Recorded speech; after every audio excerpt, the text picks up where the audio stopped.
Ez duztun eta ez Donostiako fakultatean, euskarak ez zukan inolako likurik ikasketa guztiak gaztelaniaz egiten ziren, eta horrelako izugarriak eman dira, gaur egun zuzenbide ikasketak egin daitezke oso osorik bete-betean euskara zuzenbide fakultatean eta irakasle diren irakasleak oso onak dira, ez bakarrik ezagupide oso bikaina dituztelako irakasle oso onak dira. Zuzenbide euskaraz irakatzean izateko lan asko egin behar izan da, azteko legeria guztia euskeratu behar izan da.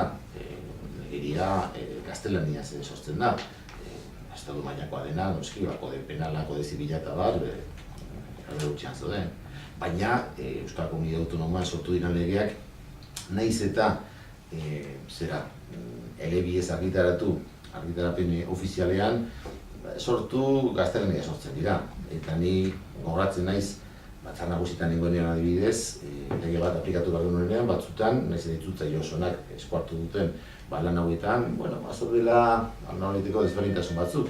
Eta lehenesten zena, zera zen, jatorriz erabilitako hizkuntzan egindako bertsioa eta hori gaztelania zen.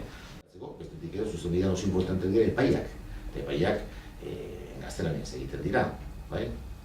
Eta hori dana euskerara bihurtzea, ez da bat ere bazera erreza.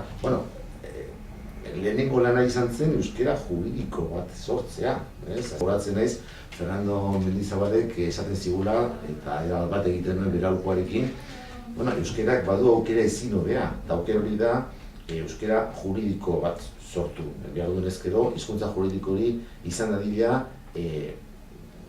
rigorezko hizkuntza, nola ez, baina baita ere ahalik eta ulergarriena, herritarrarentzat eta ahalik eta errazena zen, eta gaztelaniak duena, gaztelaniak gertatu duena da hizkuntza juridikoa barrokoekia dela.